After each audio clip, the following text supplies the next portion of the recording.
Oran had seen death in 17 dimensions. They had watched species mourn in ways that would break the minds of lesser observers. They had the burning seas of Prime, where the dead were dissolved into communal memory pools that glowed with the light of 1,000 remembered lives.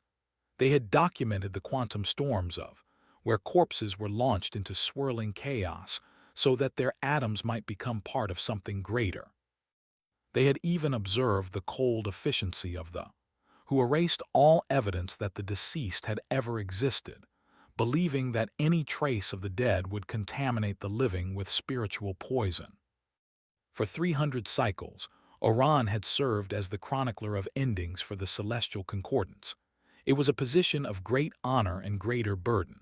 They alone were trusted to observe how sentient beings across the known dimensions processed loss. They alone compiled the archives that informed the Concordance's official mourning protocols. These protocols were considered sacred. They represented the collective wisdom of countless civilizations, refined over into what the Concordance believed to be the optimal approach to death. The protocols were built on a simple foundation. Death was a transition. The living had a duty to process this transition efficiently and move forward. Grief was acknowledged as a biological response, but it was meant to be managed, contained, and ultimately overcome.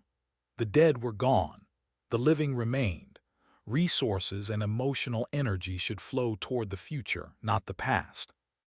Oran had never questioned these protocols. They had seemed obviously correct. Every advanced civilization they observed had developed some version of the same approach. The Concordance simply represented the most refined expression of universal truths about mortality and mourning. Then the dimensional rift to Earth Prime stabilized. Humanity had been a subject of mild curiosity for the Concordance. They were a young species, barely capable of reaching their own moon, still bound to a single fragile world. Their technology was primitive by standards. Their societies were chaotic, fractured by conflicts that more advanced civilizations had solved ago. The Concordance had classified them as a Category 7 civilization, meaning they were worth monitoring but not worth significant investment of attention. Still, the protocols required documentation. Every sentient species deserved to have their mourning customs recorded. It was a matter of respect and thoroughness. So when the rift stabilized enough to allow observation, Oran was dispatched to Earth Prime with simple instructions: observe, document, return. They expected the assignment to take perhaps half a rotation. Human mourning customs would likely be primitive but unremarkable.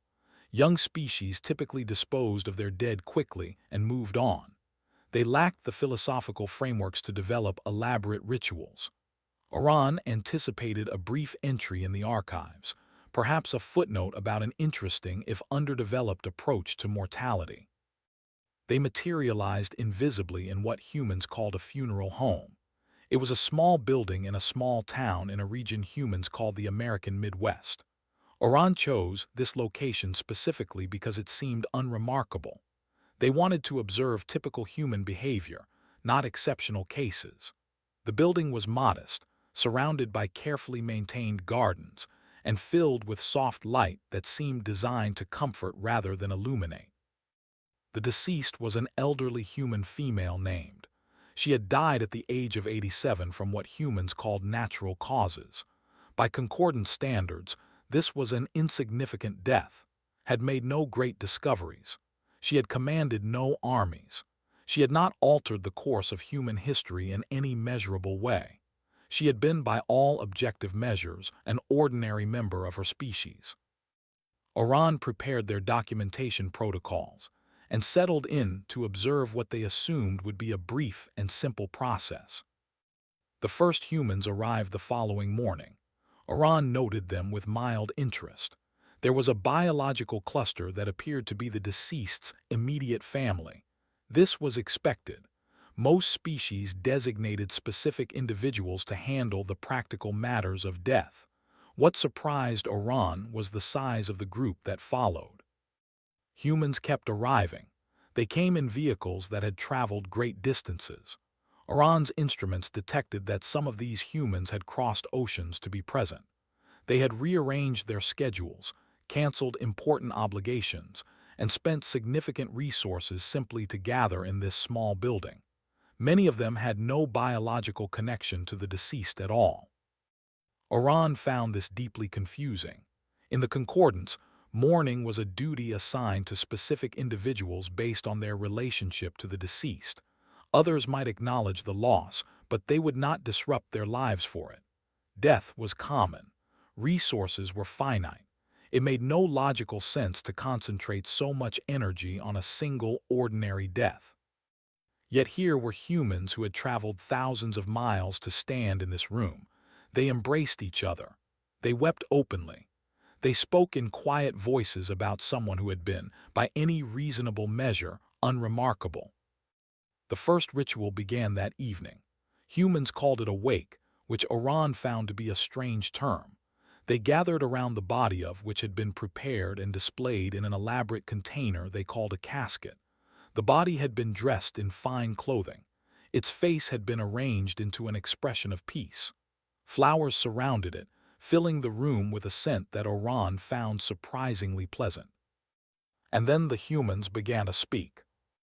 Oran had observed memorial speeches in many dimensions. They typically followed predictable patterns. The deceased's achievements would be listed. Their contributions to society would be acknowledged. The speakers would express appropriate sentiments about loss and transition. It was all very formal and efficient. What the humans did was entirely different. A middle-aged woman stood before the group and told a story about teaching her to bake bread when she was 7 years old. She described the way his kitchen had smelled, the sound of her laughter, the flour that had gotten everywhere. The story had no point. It described no achievement. It was simply a small moment from decades ago that this woman had carried with her ever since. Another human stood and described his habit of sending birthday cards to everyone she knew. Not electronic messages, but physical cards that she wrote by hand and mailed through the postal system. This human had saved every card had ever sent them. They had brought the cards to the funeral to show others. A man who appeared quite elderly spoke about meeting at a dance 60 years ago. He described the dress she had worn. He described the song that had been playing. He described the way she had smiled at him across the room. He had not married. He had his own family, his own life. But he had traveled across the country to stand in this room and remember a single dance from 6 decades past. Oran's documentation protocols began to struggle. They were designed to record mourning rituals in terms of efficiency, spiritual function, and social utility. But what these humans were doing those categories? They were not processing death. They were not achieving closure. They were not transitioning forward. They were celebrating insignificance. They were declaring that the tiny, unremarkable details of a single, ordinary life mattered. They were refusing to let be reduced to her measurable contributions. They were insisting that her value lay in the small moments, the personal connections, the accumulated weight of decades of simply being present in the lives of others. The wait continued for hours. Oran lost track of the stories, a recipe she had shared, a piece of advice she had given, a kindness she had shown to a stranger, a garden she had planted, a song she had sung to her. Each story was small. Each story was insignificant. Together, they painted a picture of a human life that was somehow more vivid and more meaningful than any list of achievements could have been. When the wake finally ended, Oran remained in the empty room, their dimensional form flickering with something they did not recognize. They had observed death rituals across 17 dimensions. They had seen grief expressed in every imaginable way, but they had never seen anything like this. They had never seen a species refuse to let someone go. The formal ceremony took place the following morning. Oran materialized early, wanting to observe the preparations. They watched humans arrange flowers with careful attention. They watched family members adjust photographs that had been placed around the room. They watched an elderly man spend nearly an hour positioning a small wooden cardinal on a table near the entrance, adjusting its angle repeatedly until he seemed satisfied. Oran approached the display of photographs, their invisible form drifting close enough to examine the images. What they saw made their dimensional matrix destabilize slightly. There were hundreds of photographs, spanning what appeared to be the entire span of life. Images of her as a child, images of her as a young woman, images of her holding bobbies, standing in gardens, gathered around tables with other humans. Images of her growing old, her hair turning white, her face creasing with lines that humans apparently called laugh lines. In the concordance, images of the dead were strictly forbidden.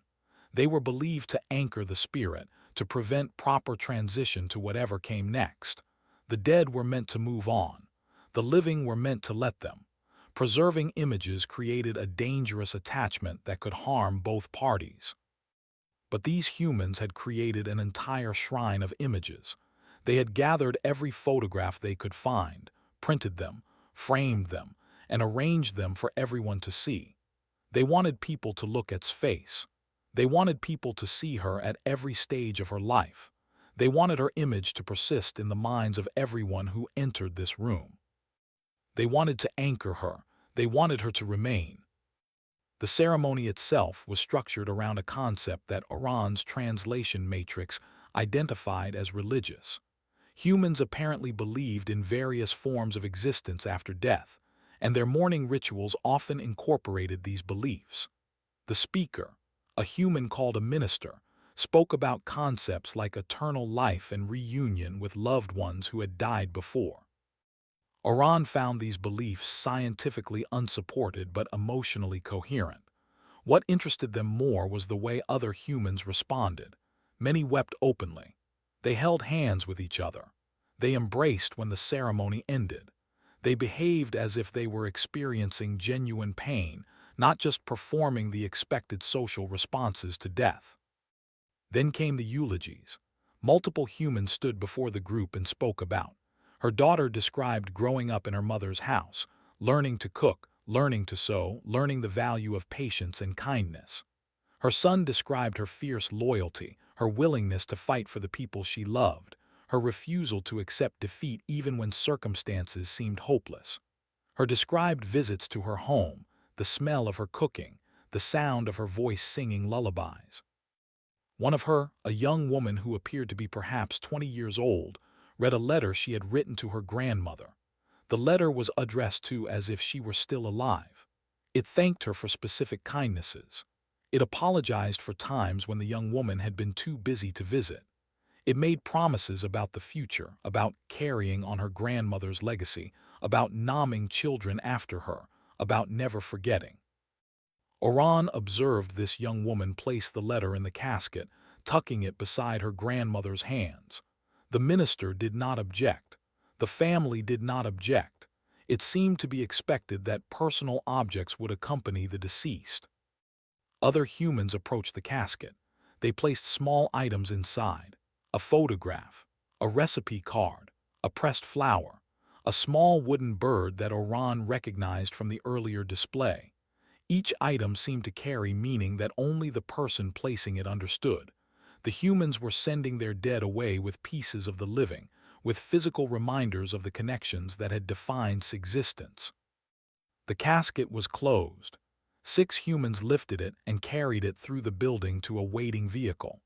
The entire assembly followed, moving in a slow procession to a place humans called a cemetery. Oran had observed burial sites in many dimensions. Most species disposed of their dead in ways that returned the body to useful function. They dissolved their dead into nutrient pools. They scattered atoms across quantum fields. Even species that buried their dead typically did so in unmarked locations, allowing the land to reclaim the bodies without any lasting trace. What the humans had created was something entirely different. The cemetery stretched across several acres of carefully maintained land. Rows of stone markers identified individual graves, each one carved with a name and a set of dates. Some graves were decorated with flowers. Others had small flags or personal objects. Some had photographs protected by glass. The humans had created an entire landscape dedicated to the dead, a permanent installation designed to preserve the memory of people who were no longer alive. Was buried beside her husband, who had died 15 years earlier. His grave was well maintained, the grass trimmed, a small vase of fresh flowers sitting at the base of his stone. Someone had been caring for this grave for 15 years. Someone had been visiting, leaving flowers, remembering. The burial ceremony was brief, more prayers, more words about eternal life. Then the casket was lowered into the ground and family members took turns dropping handfuls of dirt onto its surface. Many of them wept. Some spoke quiet words that Iran could not hear. They were saying goodbye, but they were also making promises. They would return. They would remember. They would not let be forgotten. As the crowd dispersed, Iran remained. They watched family members linger at the grave, unwilling to leave. They watched humans visit other graves, laying flowers on the stones of people who had died years or decades ago. They watched an elderly woman sit on a bench near a grave, speaking aloud to a husband who had been dead for 40 years. This was not efficiency. This was not transition. This was something the Concordance had never imagined.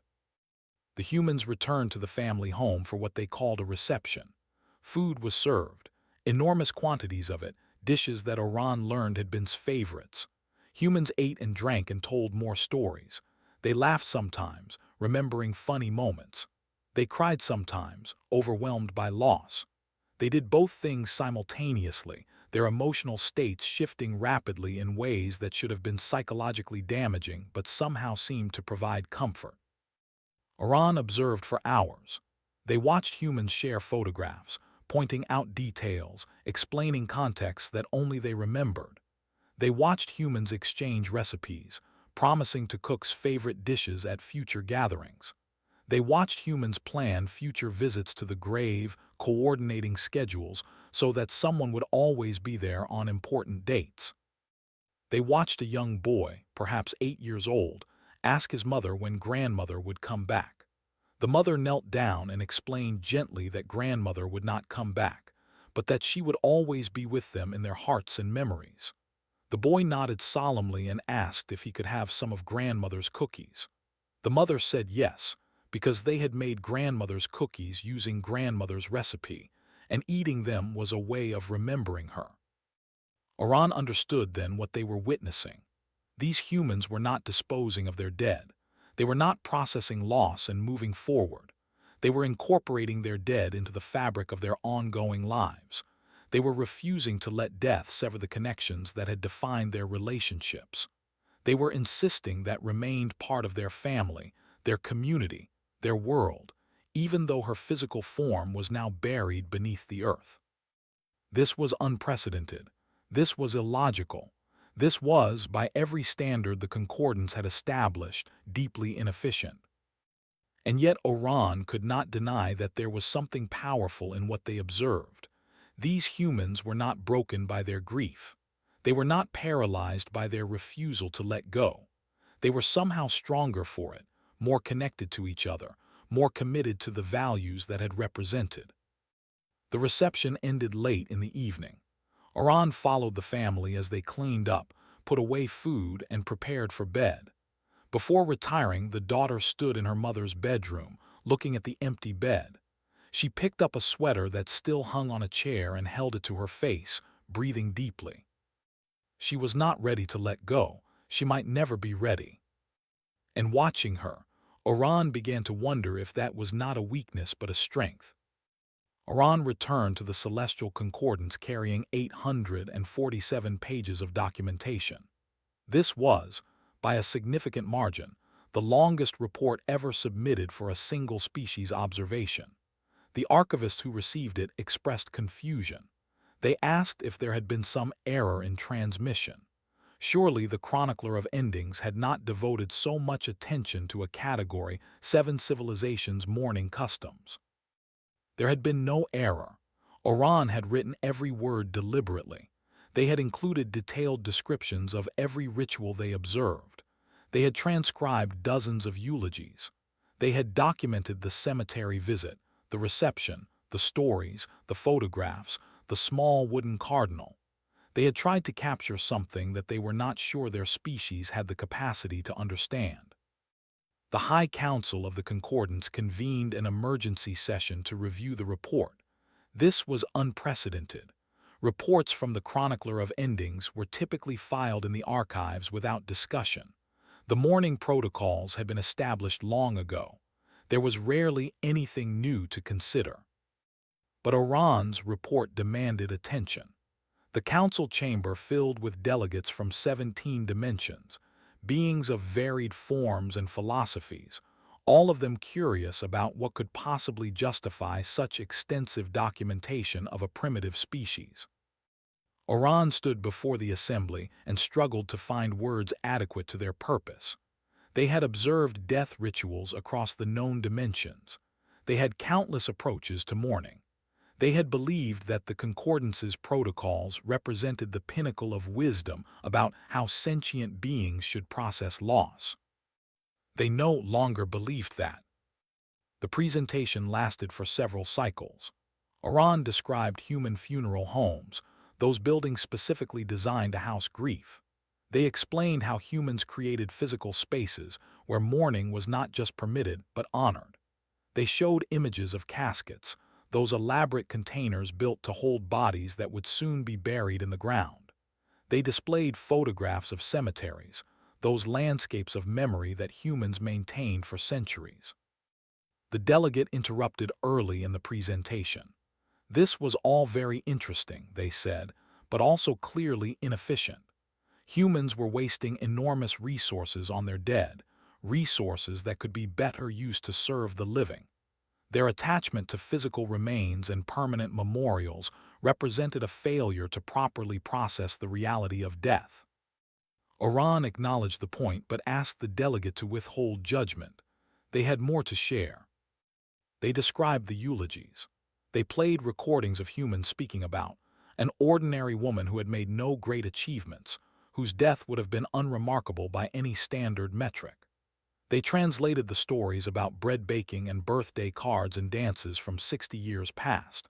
They showed how humans celebrated not the significance of a life, but its insignificance, declaring that small moments and personal connections mattered as much as great deeds. The delegate expressed horror. This was the opposite of their approach. They erased their dead precisely to prevent this kind of attachment. They believed that lingering on the memory of the deceased caused spiritual contamination. The human approach seemed designed to maximize such contamination, to deliberately anchor themselves to people who were gone. Oran agreed that this was indeed what humans were doing. They were anchoring themselves to their dead. They were refusing to let go. And they asked the council a question that had been forming in their minds since they watched its funeral. In all their dimensions, in all their recorded history, how many of their dead did they actually remember? The question hung in the air.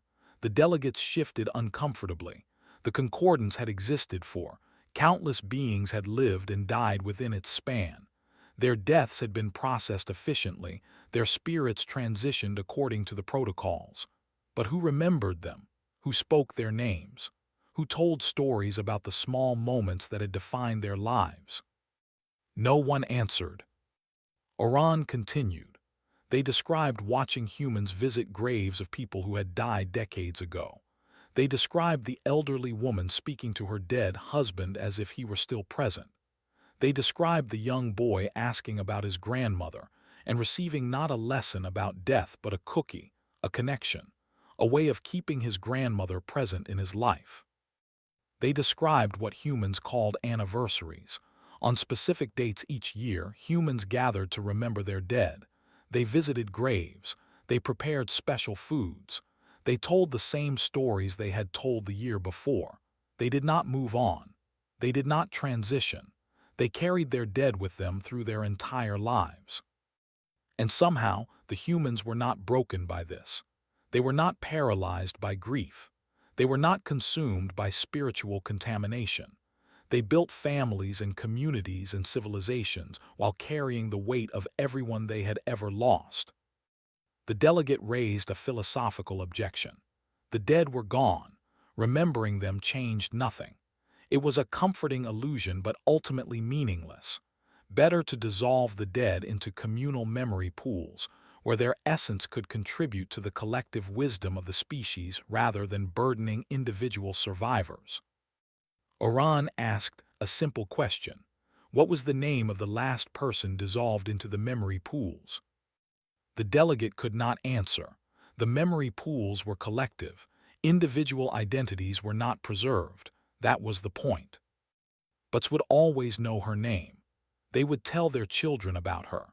They would cook her recipes and visit her grave and remember the sound of her voice singing lullabies.